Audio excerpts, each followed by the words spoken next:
Good evening friends. आज समस्त साथियों का मेरे YouTube channel GS classes bye Akhilesh है और एक नई वीडियो के साथ बहुत बहुत स्वागत।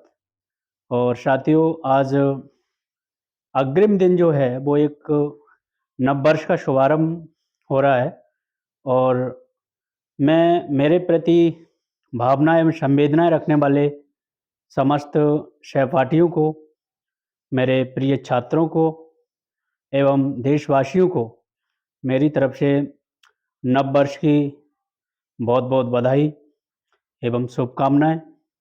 और ये मेरा वीडियो नववर्ष के उपलक्ष्य में ही मैं इसको अपलोड कर रहा हूँ और नववर्ष पे ही मेरा वीडियो अपलोड होगा और जो बहुत ही एग्ज़ाम के लिए रिलेवेंट वीडियो है।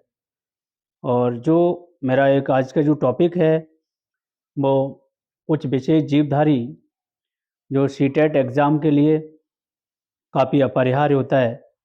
और पहला मेरा आज का टॉपिक है पेंगुइन। तो आज हम लोग इसकी विशेषताओं के बारे में जानेंगे। पेंगुइन एक पक्षी होता है जो नंबर एक, ये अंडा उड़ने वाला पक्षी है। यह बर्फीले इलाकों में पाया जाता है।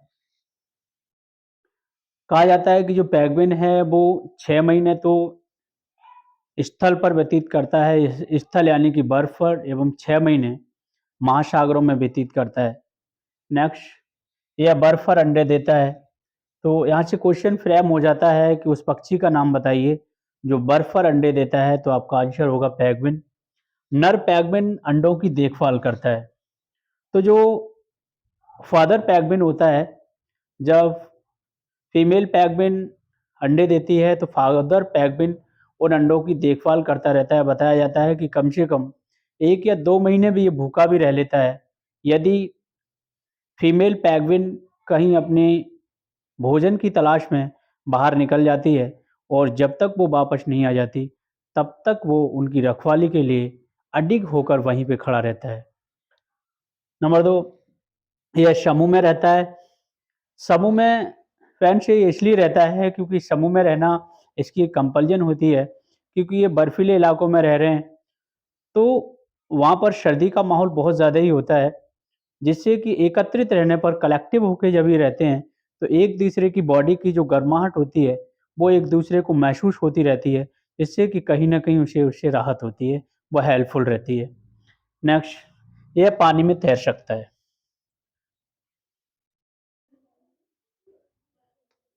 नंबर 2, स्लॉथ के बारे में हम लोग बात करेंगे।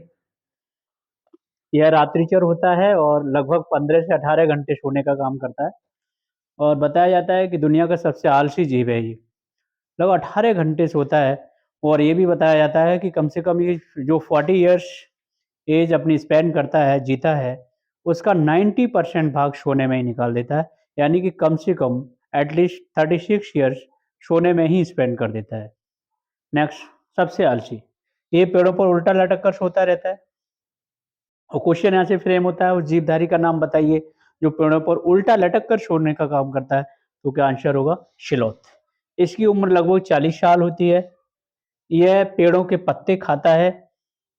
यह भालू जैसा होता है, बिल्कुल आकार शेप साइज इसका भालू जैसा, बियर जैसा ही दिखाई देता है। नेक्स्ट, एक अच्छा तैराक भी होता है। यह एक शाकाहारी है, क्योंकि पत्तियां खाने का काम करता है इसलिए शाकाहारी है। नेक्स्ट, ये एक स्तनधारी भी है। स्तनधारी मैंने आपको बताया था, स्तनधारी उन जीवधारियों को कहा जाता है जो डायरेक्टली बच्चे देने का काम करते हैं और दूध पिलाते हैं। ऐसे जीवधारियों को हम लोग स्तनधारी जीव कहते हैं। नंबर 1 लास्ट में देखेंगे, यह अपनी गर्दन को 270 डिग्री तक घुमा लेता है। जैसे आउल अपनी गर्दन को 360 डिग्री पर घुमा देता है, उसी तरीके से स्लॉथ अपनी गर्दन को 270 डिग्री पर घुमा देता है। उसकी ब्लड वेसल्स में किसी प्रकार की कोई भी कमी नहीं आती है। नेक्स्ट, हम लोग बात करते हैं केचुआ पर। इसका जंतु वैज्ञानिक नाम पैरेथेमा पोस्टमा है और ये रेंग कर चलने वाला जीव है और इसकी जो आयु होती है वो 8 वर्ष है। ये बारिश के मौसम पर ज़मीन पर आ जाते हैं और आप लोगों को पता होना चाहिए कि ये ज़मीन के अंदर बिल बना कर के रहते हैं। और ये बारिश में ज़मीन के ऊपर क्यों आ जाते हैं? इसके पीछे एक रीज़न है, उसको आप लोग देख लें। मान लो ये जो पार्टिकल्स हैं, सॉइल पार्टिकल्स होते हैं, इनके अंदर एयर बनी रहती है, गैस, इनमें एयर, यहाँ पर एयर स्पेस में जो स्पेस होता है पार्टिकल्स के बीच में, इसमें एयर रहती है। और जैसे ही आप लोग जब ज़मीन के अंदर पानी जाता है तो आप लोगों ने प्रैक्टिकल देखा होगा कि उसमें बुलबुले बनना शुरू हो जाते हैं। और बुलबुले तभी बनते हैं कि जब जो एयर है वो अपने स्थान को छोड़ देती है और पानी यहाँ पर आकर के इसको ग्रहण कर लेता है। इसका मतलब यहाँ पर ऑक्सीजन की कमी हो जाती है और ऑक्सीजन की कमी होने के कारण फिर ये क्या काम करता है, ये ज़मीन के ऊपर आ जाता है, इस तरीके से रहता है। ज़मीन के ऊपर आ जाता है क्योंकि यहाँ पर इसके लिए अनुकूलतम दशाएँ नहीं हैं और ऑक्सीजन की कमी है, ऑक्सीजन का ह्रास होने की वजह से ज़मीन के ऊपर चला जाता है बरसात में। यही कारण है कि बरसात के दिनों में केंचुआ ज़मीन के ऊपर टहलना शुरू कर देता है, लेकिन जब बरसात नहीं होती है, तो वो अपने बिलों में घुसा रहता है। नेक्स्ट, ये किसानों का मित्र है। इसको किसानों का मित्र इसलिए कहा जाता है क्योंकि ये जो ज़मीन होती है उसको खाने का काम करता है और उसका उत्सर्जन करता रहता है। तो ये ज़मीन को कहीं न कहीं भुरभुरी बनाना शुरू कर देता है, जो काफ़ी हद तक फसलों के लिए, क्रॉप्स के लिए बहुत ही ज़्यादा फ़ेवरेबल होती है। और जिस तरीके से हम लोग जुताई करते हैं और प्लोइंग करने का काम करता है, जोतने का काम करता है एक तरीके से। जोतने के दौरान आप लोगों ने देखा होगा कि जो बड़े-बड़े ग्रेवल्स होते हैं, वो छोटे-छोटे सॉइल पार्टिकल्स में टूट जाते हैं और सॉइल पार्टिकल्स में टूटने के बाद जिससे कि जब उसमें किसी प्रकार की सीड को डाला जाता है, तो जो अगर ग्रेवल होगा तो वो सीड को अंकुरित नहीं होने देगा। और ज़मीन के अंदर क्या होता है, ऑक्सीजन अंदर चली जाती है, जिससे कि प्लांट्स को जो सीड होता है, जब वो अंकुरित होता है, उसे ऑक्सीजन वगैरह की जो ज़रूरत होती है एयर की, वो भी मिलती रहती है। तो जिसकी वजह से वो काफ़ी हद तक फसलों के लिए, पौधों के लिए काफ़ी हद तक फ़ेवरेबल हो जाती है। इसीलिए केंचुओं को किसानों का मित्र कहा जाता है।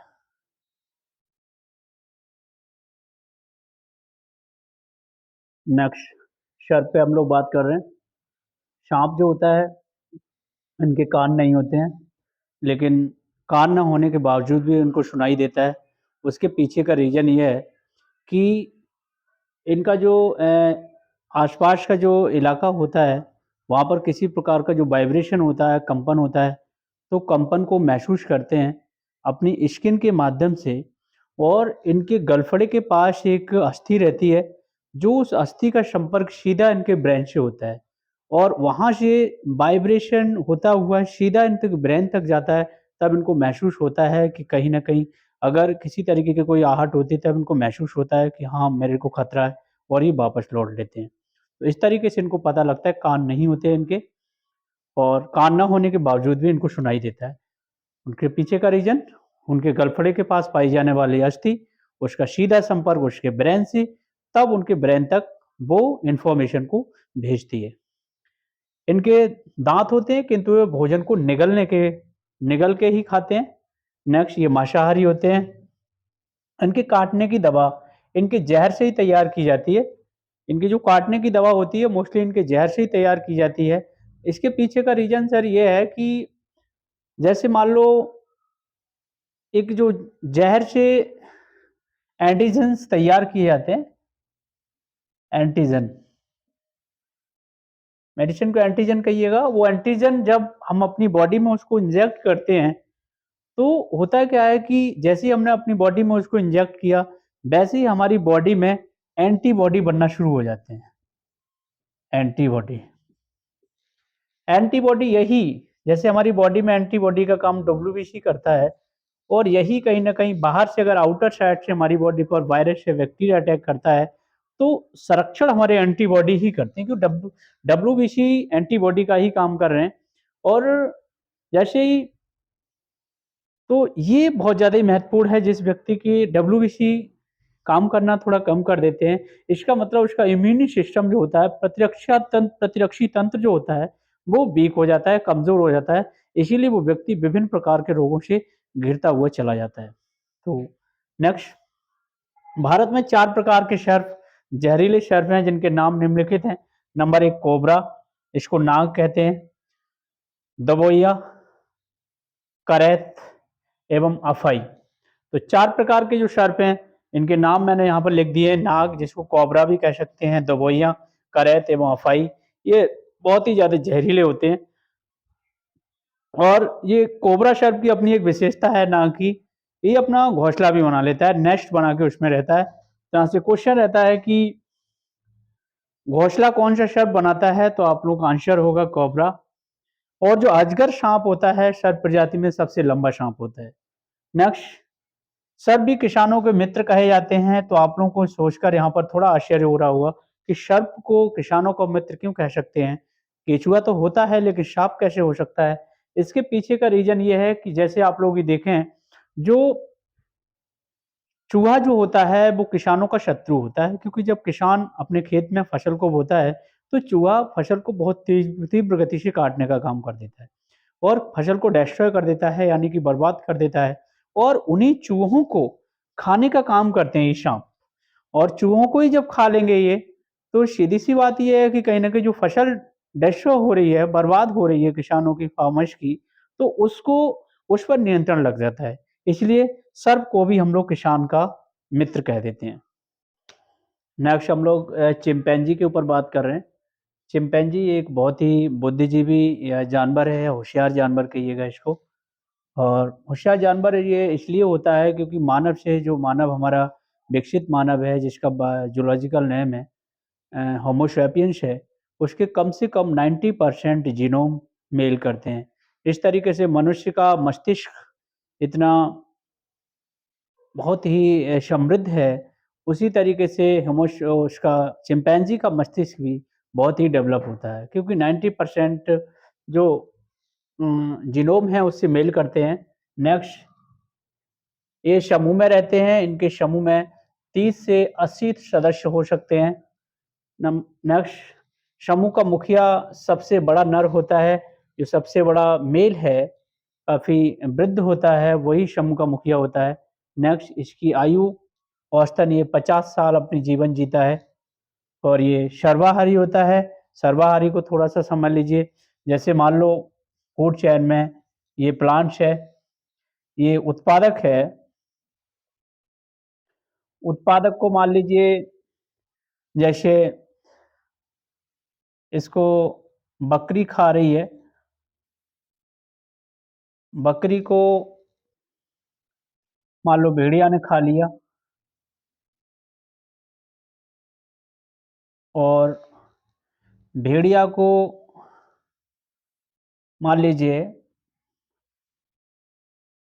अ,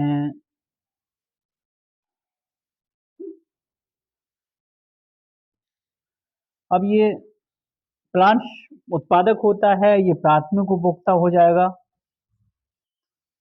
प्राथमिक उपभोक्ता और ये द्वितीयक उपभोक्ता।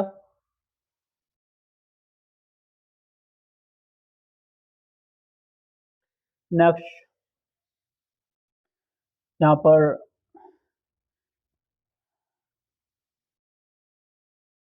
इसको फूड चेन को ना लेकर के मैं दूसरी फूड चेन ले रहा हूँ यहाँ पर। घास लिख लीजिए, घास। घास को मान लीजिए अ, टिड्डा ने खा लिया, टिड्डा को मेंढक ने खा लिया और मेंढक को खा लेगा सर्प। तो ये प्राथमिक उपभोक्ता हो गया, ये द्वितीयक उपभोक्ता हो गया, ये तृतीयक हो गया और ये उत्पादक हो गया। तो सर्वाहारी का मतलब ये रहता है कि इनको सबको अपना भोजन बना रहा हो, उसे हम लोग सर्वाहारी कहते हैं। तो ये मांसाहारी तो होता ही होता है, ये प्राथमिक, द्वितीयक, तृतीयक को जो खा लेगा, वो मांसाहारी है। लेकिन जो कहीं न कहीं उत्पादकों की जो पत्तियाँ वगैरह होती हैं, शाक होता है, उसको भी खाता है। तो ऐसे जानवर को हम लोग सर्वाहारी जीव कहते हैं। तो जो चिंपैंज़ी जो होता है, वो सर्वाहारी है। नेक्स्ट, इसका जंतु वैज्ञानिक नाम पैन ट्राग्लोडाइट्स है, जंतु वैज्ञानिक नाम। जिस तरीके से मानव का जंतु वैज्ञानिक नाम होमो सैपियंस है, उसी तरीके से चिंपैंजी का जो जंतु वैज्ञानिक नाम है ट्रेंट्राग्लोडाइट्स। नेक्स्ट, होमो सैपियंस से लगभग 98% जीनोम समानता रखते हैं। इस तरह जीनोम का मतलब ये रहता है कि जो जो हमारा डीएनए है, इसमें डीएनए में क्रमबद्ध रूप से इसके जो जीन इसमें पाए जाते हैं जीन, तो जीनों का क्रमबद्ध रूप में लगा रहना ही जीनोम कहलाता है। जीनोम बताया जाता है कि ह्यूमन बॉडी में 80 से 80,000 से 1 लाख तक जीनोम पाए जाते हैं। तो ये जो 80,000 से 1 लाख तक जो जीनोम पाए जा रहे हैं, इनसे कम से कम 98% जीनोम से ये समानता रखता है, और समानता रखने की वजह से ही ये होशियार भी होता है, इंटेलिजेंट भी होता है। इसका रीज़न इंटेलिजेंट का यही है। नेक्स्ट हम लोग व्हेल के विषय में बात कर रहे हैं, और व्हेल मछली के वर्ग में तो आती ही आती है, लेकिन सारी मछलियाँ स्तनधारी वर्ग में नहीं आती हैं। लेकिन जो व्हेल है वो स्तनधारी है। स्तनधारी का मतलब मोस्टली मछलियाँ आपको पता रहना चाहिए कि अंडे देती हैं, और अंडे दे कर के तब वहीं न कहीं जो अंडे होते हैं उनसे बच्चे निकलते हैं। लेकिन ये डायरेक्टली बच्चों को देती है, इसलिए ये स्तनधारी वर्ग के अंतर्गत आती है। ये फेफड़ों से सांस लेती है, अन्य मछलियों से बिल्कुल ही डिफरेंट है। फेफड़ों फेफड़ों से सांस लेती है, जिस तरीके से मनुष्य लंग्स के माध्यम से सांस लेता है, उसी तरीके से इसका रेस्पिरेटरी ऑर्गन फेफड़ा है, लंग है। उसके पीछे का रीजन ये सांस कैसे लेती है, जैसे आप लोग देखें डॉल्फिन या व्हेल मछली जो है, वो जैसे ही इसको ऑक्सीजन की ज़रूरत होती है, वैसे ही पानी से इमीडिएट ऊपर की तरफ जंप करती है, और सांस लेने के बाद, ऑक्सीजन लेने के बाद दोबारा से पानी में चली जाती है। इनके फेस के ऊपर, फेस पर 2 नॉस्ट्रिल जैसी संरचना पाई जाती है, जो छिद्र होते हैं, उन्हीं से ये ऑक्सीजन को ग्रहण करती हैं। वो तो इनका रेस्पिरेटरी ऑर्गन क्या है? फेफड़ा है, ना कि गलफड़े हैं। ये पृथ्वी की सबसे बड़ी जानवर है। बताया जाता है कि इसका जो वेट होता है, वो 180 टन तक हो सकता है। 180 टन तक व्हेल मछली का, इसलिए इतना वेट शायद किसी भी जानवर में नहीं होता है, और इसीलिए व्हेल को पृथ्वी का सबसे बड़ा जीव माना गया है। नेक्स्ट, इसकी आयु 90 साल होती है। 90 साल ये अपना जीवन व्यतीत करती है। नेक्स्ट हम लोग डॉल्फिन के ऊपर बात करते हैं। ये भी एक स्तनधारी फिश है, और स्तनधारी मैं पहले ही बता चुका हूँ, स्तनधारी उन जीवों को कहा जाता है जो अंडे नहीं बल्कि बच्चे देते हैं। और नंबर 2, ये भी फेफड़े से सांस लेती है, जिस तरीके से व्हेल मछली फेफड़ों के माध्यम से सांस लेती है, लंग से सांस लेती है, उसी तरीके से इसका भी रेस्पिरेटरी ऑर्गन्स फेफड़ा है, लंग्स है। नेक्स्ट, इसकी आयु 50 साल होती है। नेक्स्ट क्वेश्चन ऐसे फ्रेम होता है कि भारत का राष्ट्रीय जलीय जीव कौन है? तो डॉल्फिन को ही भारत का राष्ट्रीय जलीय जीव घोषित किया गया है। डॉल्फिन भारत का राष्ट्रीय जलीय जीव। नेक्स्ट, ये बहुत ही बुद्धिमान होती है और मनुष्य को डूबने से भी बचाती है। इस तरीके, जैसे कभी-कभी आप लोगों ने देखा होगा, मनुष्य अगर ओशियन जो महासागर वगैरह में कभी कोई डूब जाता है, तो डॉल्फिन मछली उसको प्रोटेक्ट करती है। और जो अमेरिकन नौसेना है, वो मोस्टली डॉल्फिन मछलियों का ही सहारा लेती है लोगों को बचाने के लिए। नेक्स्ट हम लोग एलिफेंट के ऊपर बात करते हैं, हाथी। इसका दिमाग काफ़ी बड़ा होता है, लगभग 5.5 किलोग्राम का। तो क्वेश्चन इस तरीके से फ्रेम होगा कि हाथी का दिमाग लगभग कितने वेट का होता है? तो आप लोगों का आंसर होगा 5.5 किलोग्राम। नेक्स्ट, ये अपने शरीर को ठंडा करने के लिए कीचड़ और पानी में खेलता रहता है। ऐसा कौन-सा जीव है जो कीचड़ और पानी में हमेशा अपनी बॉडी को ठंडा करने के लिए खेलता है, प्लेइंग करता है? तो आपका आंसर हाथी होगा। बड़ा हाथी एक दिन में लगभग 100 किलोग्राम पत्तियाँ खाता है। यहाँ से इस तरीके से सीटेट में क्वेश्चन बनता है कि 100 किलोग्राम पत्तियाँ, झाड़ियों का सेवन करने वाला जीवधारी एक दिन में कौन-सा है? नेक्स्ट, ये भी एलिफेंट है। ये शाकाहारी जीव हैं, केवल और केवल मांसाहारी जो भी पदार्थ होते हैं उनको खाने का काम नहीं करते ये। सिर्फ़ और सिर्फ़ घास-फूस, पत्तियाँ वगैरह को ही खाने का काम करते हैं। नेक्स्ट, ये समूह में रहते हैं, और समूह की बुजुर्ग हथनी, जो सबसे ओल्डेस्ट हथनी होती है, वो समूह की लीडर होती है।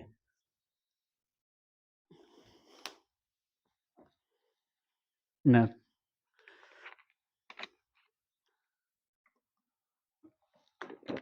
हुँ, नेक्स्ट हाथी के नर बच्चे 14 से 15 साल समूह को छोड़ देते हैं। हाथी बहुत कम सोता है, लगभग में 2 से 4 घंटे। नेक्स्ट ये अपने कानों को हमेशा हिलाता रहता है और धीरे-धीरे अपने यश को हमेशा हिलाता ही रहता है। उसके पीछे का रीज़न ये होता है कि इसका जो बॉडी होता है वो लार्जेस्ट होता है और जितनी लार्जेस्ट बॉडी होगी उसका शरीर का टेम्परेचर उतना ही ज़्यादा होता है। इसलिए शरीर के टेम्परेचर को मेंशन करने के लिए ये अपने कानों को हमेशा हिलाता रहता है। तो ये आपका तो ये हमारी बात एलिफेंट के विषय में हुई। नेक्स्ट हम लोग टाइगर के विषय में बात करते हैं, बाघ।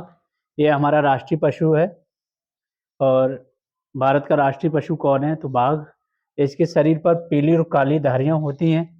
पीली काली धारियाँ का इसके शरीर पर होना बहुत बड़ा एक रहस्य है इसके पीछे।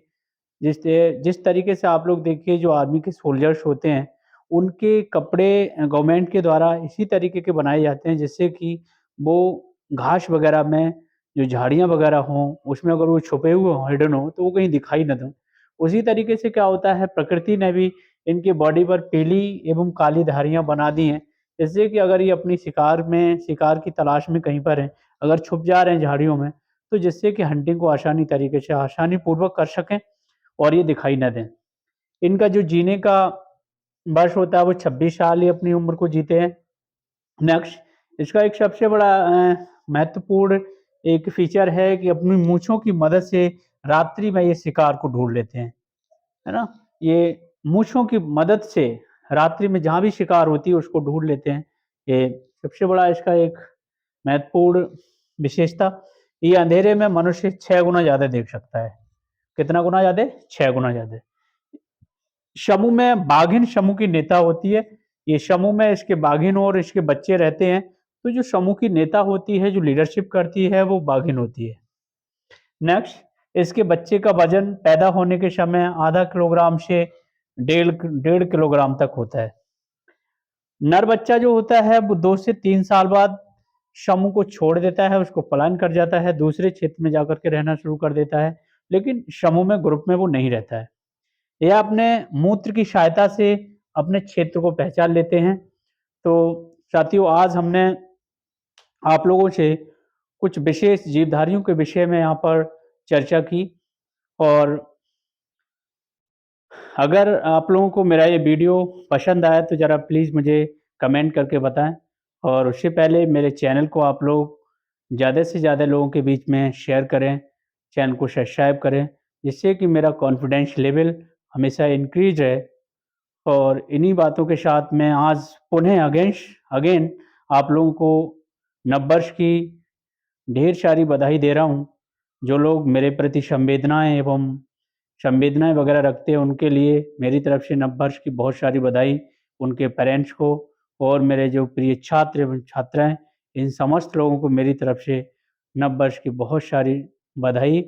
और आप लोग अपने लाइफ़ में जो कुछ भी आप लोगों ने फ़ॉल्ट किए हैं सन 2022 में, उनको भुला कर के नए मुकाम को हासिल करने के लिए आप लोगों को मेहनत के साथ लग जाना है और दोबारा से किसी भी प्रकार के फ़ॉल्ट को रिपीट नहीं करना है और जिससे कि आने वाले टाइम में हम लोगों के हैंड में एक जॉब हो। जब हम लोगों के पास एक जॉब होगी, तो समाज में हम लोगों की रेपुटेशन एक अलग होगी और हर व्यक्ति जिसके पास एक जॉब होती है, वो हर व्यक्ति उसकी रिस्पेक्ट करना शुरू कर देता है और सोसाइटी में मैंने खुद देखा है, जिस व्यक्ति के पास पैसा नहीं है, जॉब नहीं है, उसका वो रिस्पेक्ट उतना लेवल का नहीं होता है, जितना कि एक सेलेक्टेड पर्सन का होता है। तो साथियों इन्हीं शब्दों के साथ मैं अपनी बाड़ी को विराम देता हूँ।